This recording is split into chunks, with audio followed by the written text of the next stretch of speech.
Hello, everyone. Jocelyn again. And today I have, I thought, a very interesting individual. And I mean, he's a lot of titles. He's a motivational speaker, he's a coach, he's a Team Canada alumni, he's an athlete ambassador, he's a consultant. I mean, a father, I can go on and on and on. I won't do that. Instead, I'll say, good morning, Chris. Oh, good morning, Jocelyn. So great to see you and be chatting with you here. And thank you for the all the kind words in that introduction. You know what? I never give people compliments, Chris. I tell it the way it is. So uh believe me, they weren't trying to butter you up. So they were just telling the truth. Anyway, before I get carried away, if anyone who's watching wants to like the video, what that does is it enhances the algorithms. Hopefully, it'll be easier to find on YouTube. So, and that's out of the way. Chris, tell me about your early hockey career.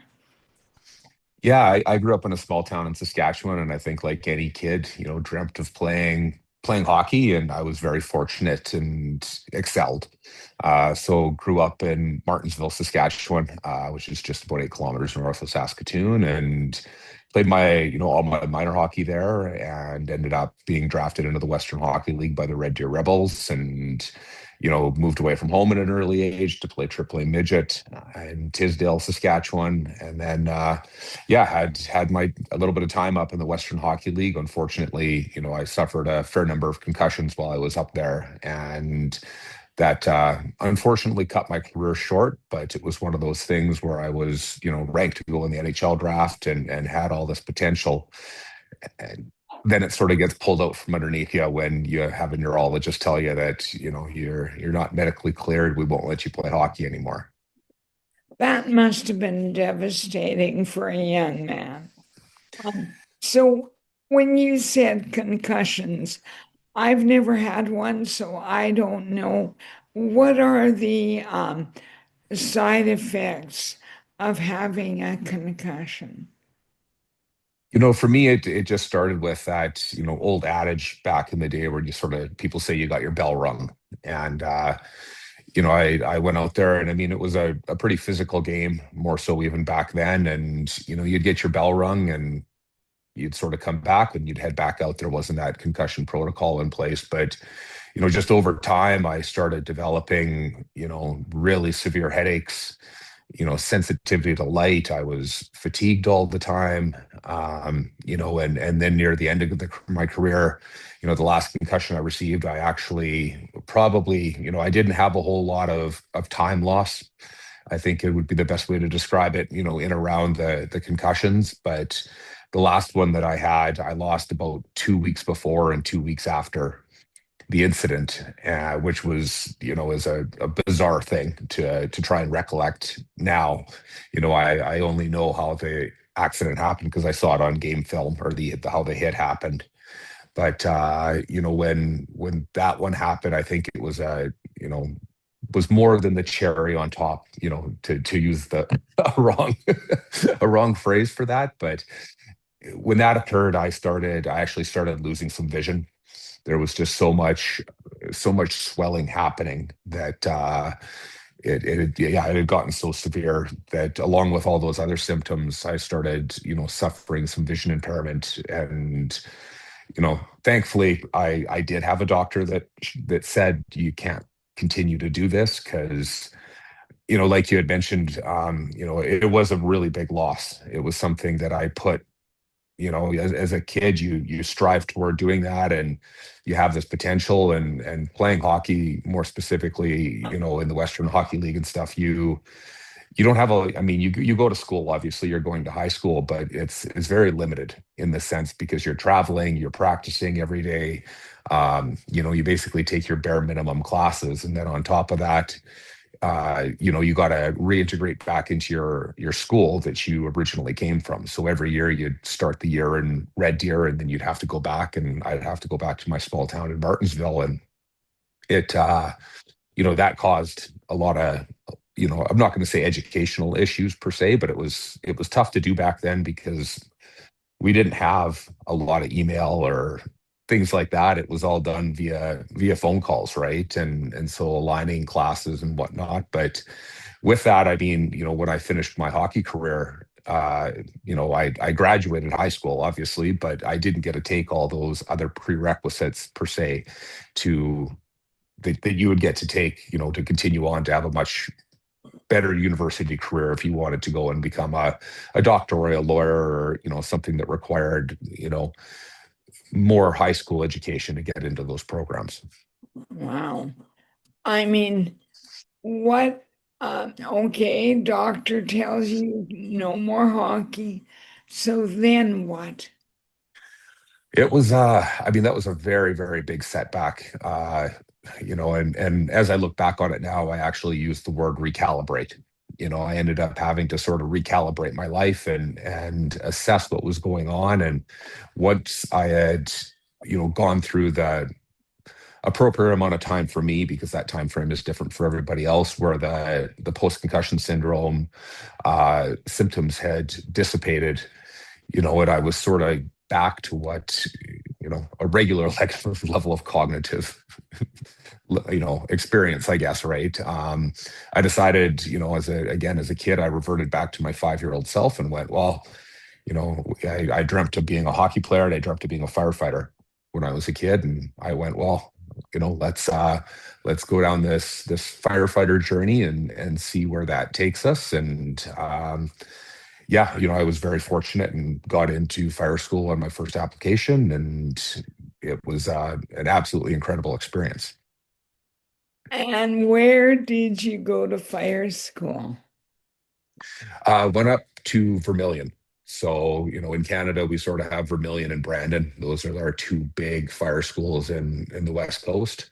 So I moved up there for, I think it was a good 9 months or so, and just yeah, went through fire school, which was an absolute blast. If you're, I'm not going to say if you're an adrenaline junkie, but there's a lot of adrenaline involved in it, and there's a lot of pieces that are very transferable from team sport that make that integration into the fire service much easier. A lot of team-based things need to occur there, and you need to have that respect and loyalty from the people that you work with. So it those skills from playing high performance hockey definitely transferred over into the fire industry. Right. No, it's interesting you say Vermilion. We used to live in Elk Point and Derwent, so I'm well aware of Vermilion is. Now, you completed your training. You're waiting for a job in the firefighting.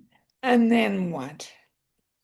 Yeah, I was doing a little bit of part-time work out in Sissica with the fire department, and then my brother-in-law actually worked for a construction company up here, a road construction company, and I took a job doing some road construction. Me and my wife had just been married, and we're young kids at that point, going, well, I can't sit around and wait, obviously, just to get into the fire industry. I want to be able to help support my family, and I took this job doing road construction. And then in sort of off tour days or down days from the Sissica job, I was doing some construction up at Bow and Sarcee here in Calgary, a very, very big, pretty prominent intersection here, backing a large road packer up the road. So, that's one of the big steel drum in front, and it packs down the earth, vibrates. And we were working in the median of that road.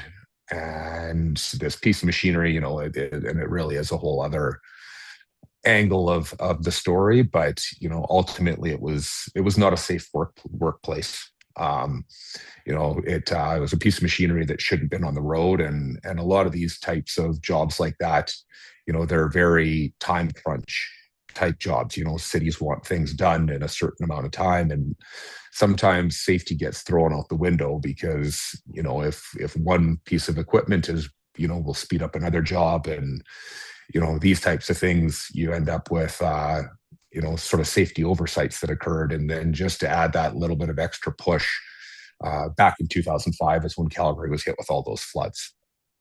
So there was even more of that, just go, go, go type attitude. But yeah, as I was backing this piece of machinery up the hill at Bow Trail, it malfunctioned, it slipped into neutral. And ultimately I couldn't get it stopped. I actually ended up on the concrete, on the actual road opposed to the median. And it was about 5:15 in the evening, so it was a very, very busy time. And I ended up having to sort of make two choices now that I was up on the asphalt. I could have chose to jump off and had that piece of machinery go into a very busy intersection. And I mean, when I say busy, Bowen Sarcee is an extremely, when you picture a crowded intersection in a movie, this is essentially what it's like. And the other option I had was to get it back into the median where we were working. And the big thing was it was probably about a 2 or 2.5 foot drop down to where the base layer was. But ultimately, I decided to get it back into the median. Somehow, miraculously, landed the piece of machinery upright. And then when I went to go and jump off, it ended up flipping and landing on me. So it was. That is oh, I can't imagine. I know what Packers are like. I mean, anyone who lives in Alberta and has seen the Packers, they are not little pieces of equipment. No, definitely not. What were the consequences of that accident? Yeah, I mean, ultimately, the Packer ended up landing more so on my right leg, so it completely avulsed my right leg. And being a firefighter and paramedic, I obviously knew I was in some pretty serious peril. And I ended up getting transported to Foothills Hospital, where they were initially trying to save the leg. And you know they ended up, my femoral artery ended up blowing out, and they ended up having to do a rush amputation on my right leg, so they amputated it above the knee.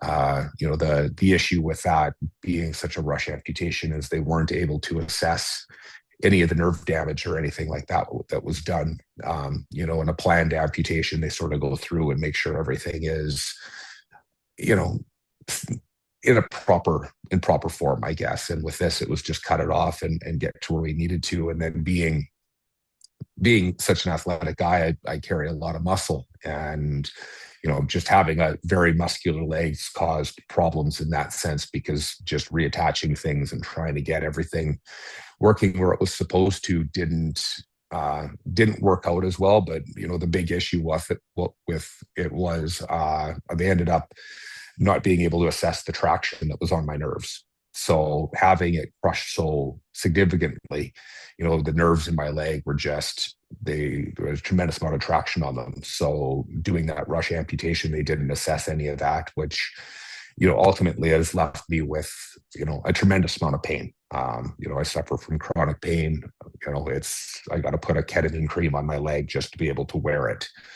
But it's one of those things, you find a way, right? It's part of my journey, and we all find a way to deal and cope. And I went through a lot of stuff with that. It was a big, it is a big part of my journey. They had me on fentanyl leaving the hospital, and that was a really horrific ride, in the sense that it was just band-aiding the problem.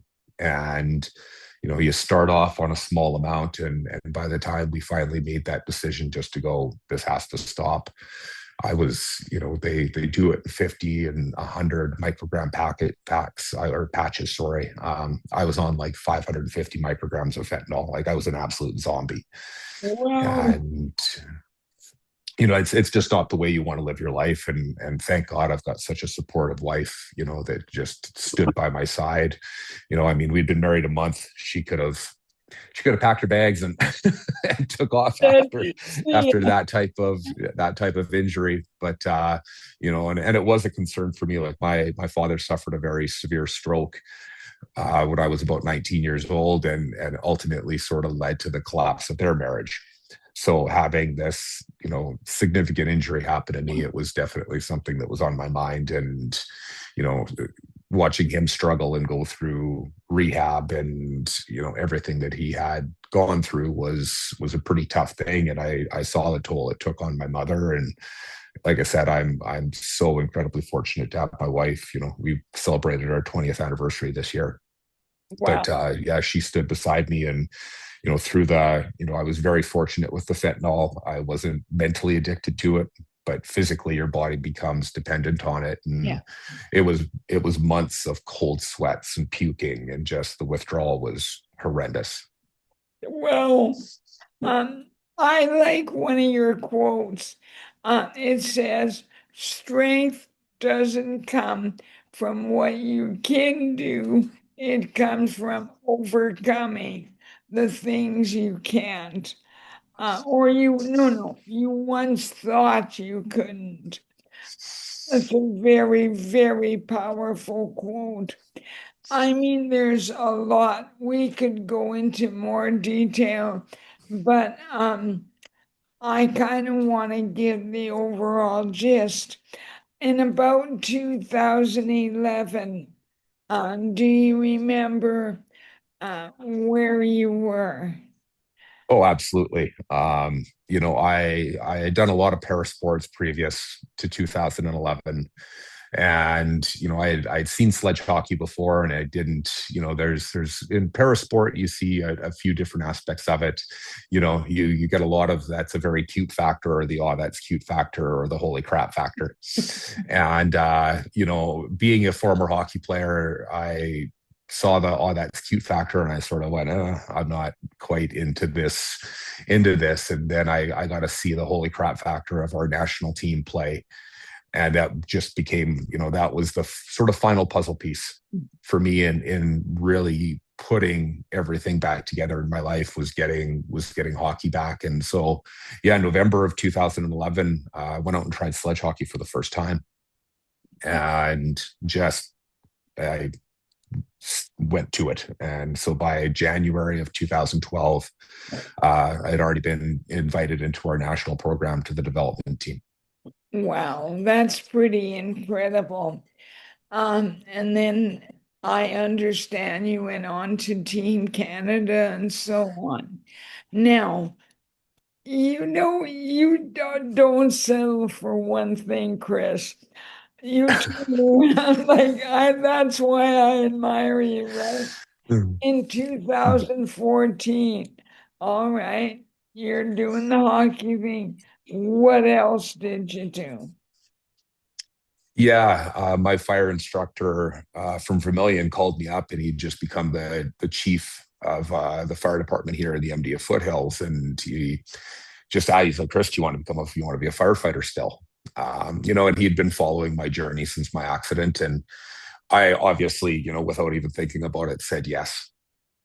And it, turned out to probably be the most arduous part of some of the accomplishments that I have in my little sort of highlight reel, just because nobody had done it before. We researched around and found that it hadn't been accomplished in North America for sure.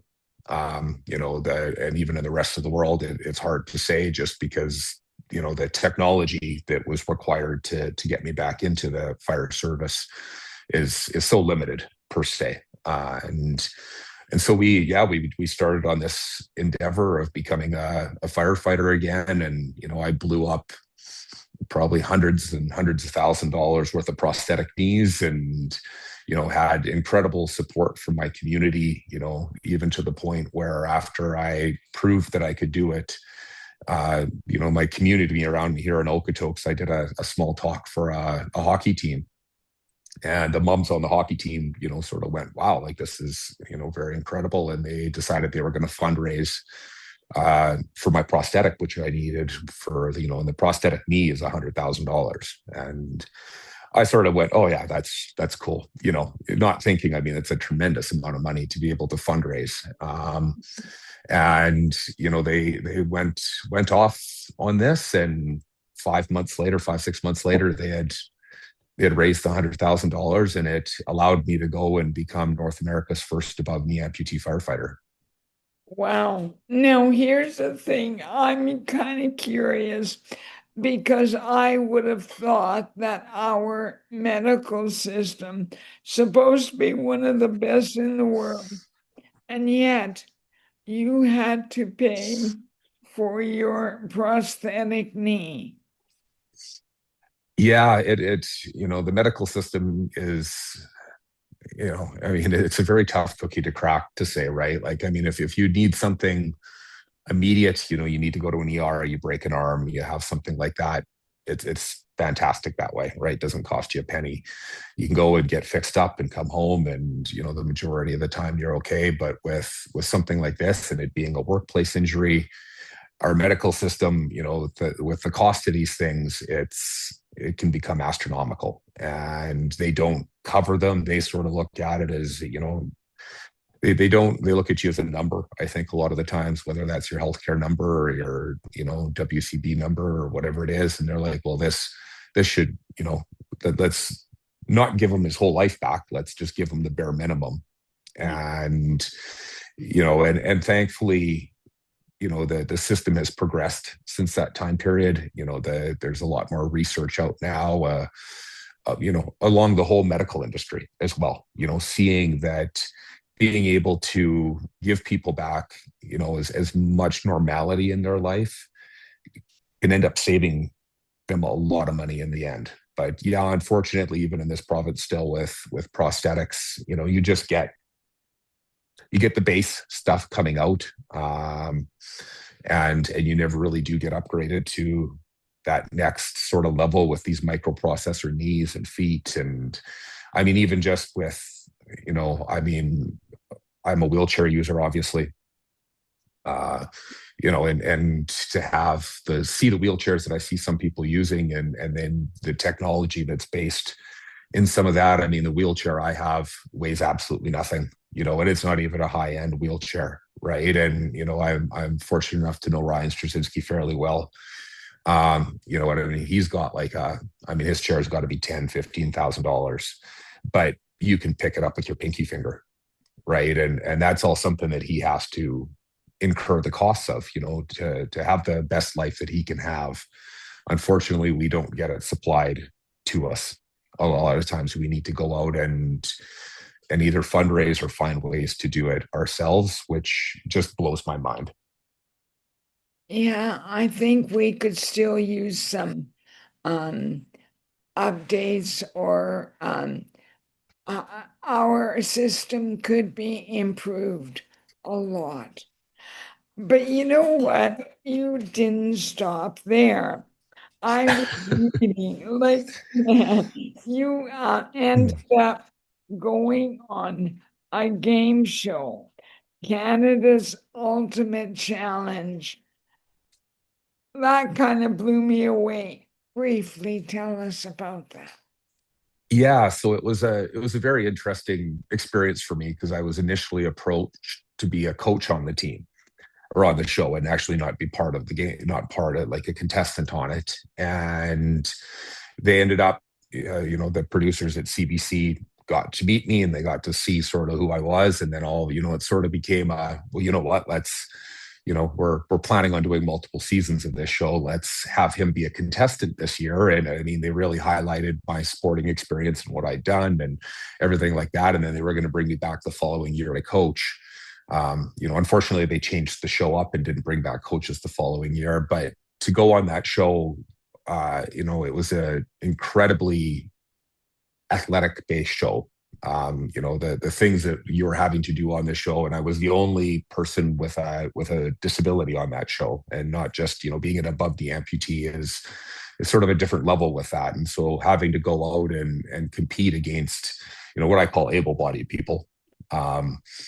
But having to compete against them and prove that it is one of those things where if if there's a will, there's a way. If you have that determination in you, and it might not, for so many people that I encounter that have disabilities, they worry that, because maybe they do it a little bit different, they don't do it at all. And for me, it's, if you can do it differently and still get the same job done in the same amount of time, who cares? And that was the mentality that got me back into the fire service was, yeah, I have a disability, but I still have to pass the same medical that everyone else did.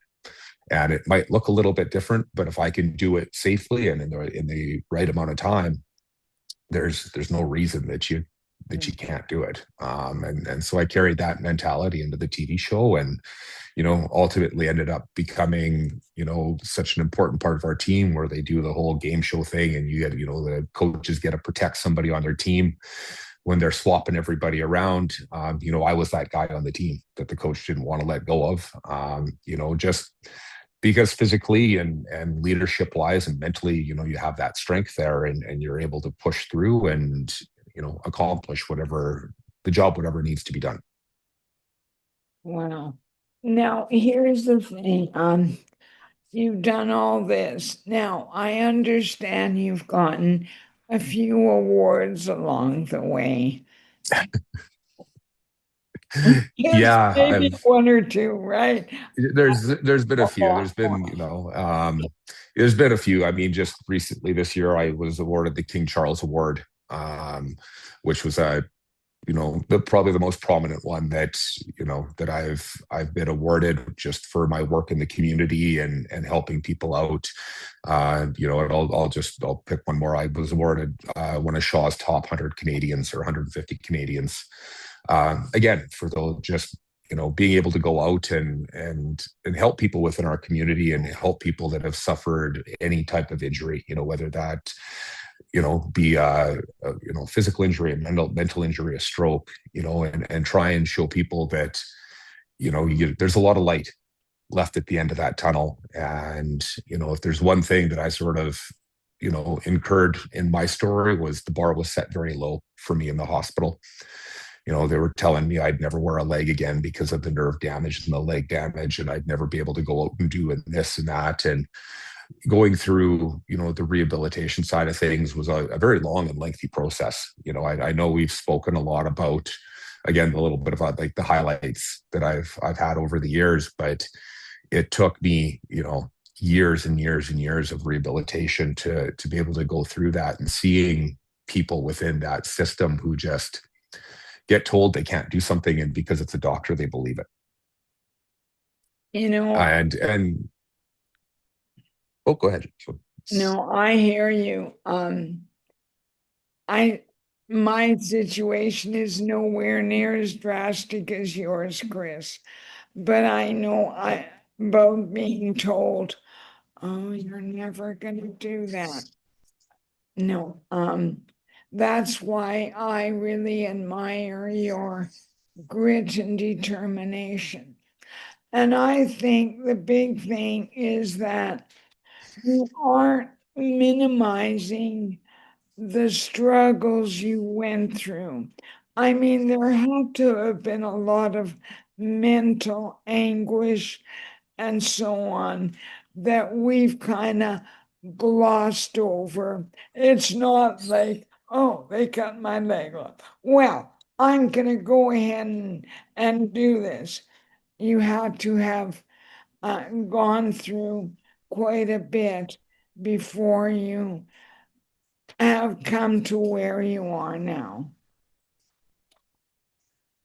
Oh, absolutely. I mean, it was, obviously, and I still do. I still suffer from a lot of mental health, and um, I'm still going to say injuries, because they're a result of what the accident brought on. And I have PTSD from the accident. I have obviously a lot of mental depression, anxiety.